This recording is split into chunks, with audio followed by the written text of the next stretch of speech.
Okay. So, Matzah Shtare Chov. So, if you found documents of indebtedness, you found a loan document.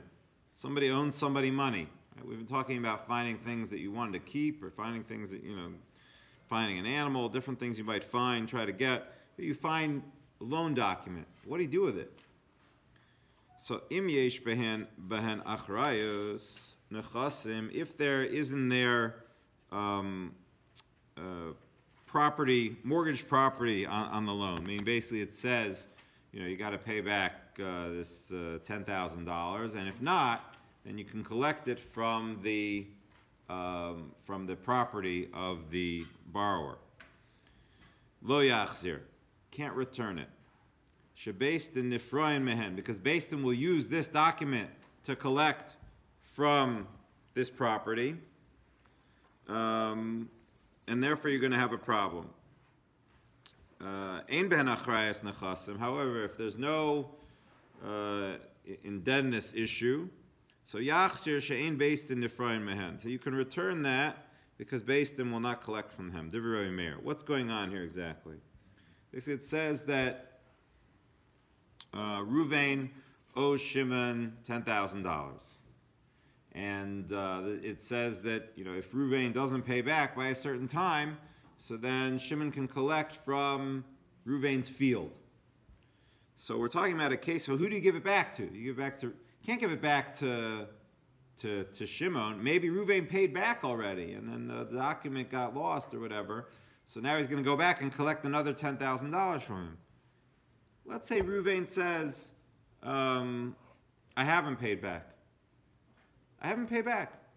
So then you should be able to give it to Shimon because it says he owes him the $10,000 and he's admitting that he owes him the $10,000. We're worried about some kind of collusion that's going to go on here. Because who stands to lose? Somebody who stands to lose is somebody else who bought the property.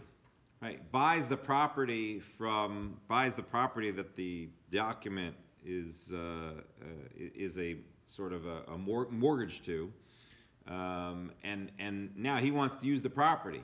Well, now we come up with this document, and the document says that this property is already mortgaged. There's a lien on this property, and it predates the sale of the property.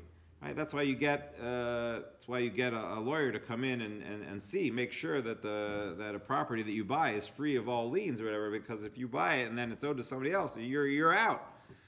So we're worried here that the borrower and the lender colluded a little bit, and they said they had this whole deal. It looks like it's all free and clear, and then they're going to produce this document. He already paid him back the money. They're going to produce this document and say, oh, sorry, he has to pay me back using the land. They'll split the land so that the buyer will be completely out, and they're going to rip him off.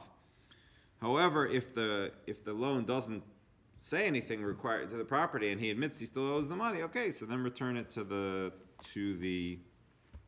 lender. Are you obligated to talk to him when you have the document, or can you make an assumption?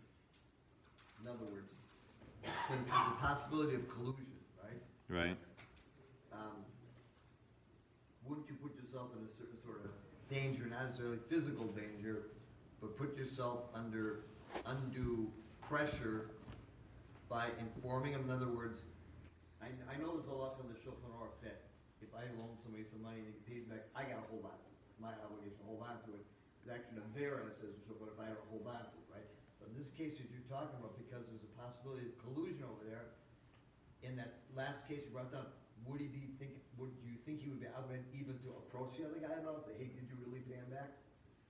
So, I mean, it seems like kind of iffy, The last case we mentioned was a case where there is no achrayas, right? It doesn't say anything about the property. So a mayor would say, we're not concerned. You can just, you can give it back as long as the buyer says. Now, what if you don't know what anybody's saying here? Nobody's claiming to have paid back or not paid back. You probably need to give it to Beis Din, to let them figure it out. But in terms of, in this situation, according to our mayor, if the guy says I haven't paid back yet, okay, so give it back to the lender. But the Chacham disagree. Chacham omrim bein kach ubein kach lo yachzir. You can't return it in any which case. because Beis Din will collect on this money. Meaning they don't care. Beis Din doesn't care, even if the document doesn't say in it that there's responsibility, for this debt to be paid from land that is owned by the borrower. Basically, the Gemara says the Chum hold achrayus taros soferhu. It's a mistake by the scribe, but really, it's like you lend money. It's definitely tied to the land, and therefore they will be able to collect from it. So therefore, we are worried about collusion, even in such a case. So you wouldn't be able to return it to anybody, even in such a case where the document doesn't say that the repayment is tied to land owned by the borrower.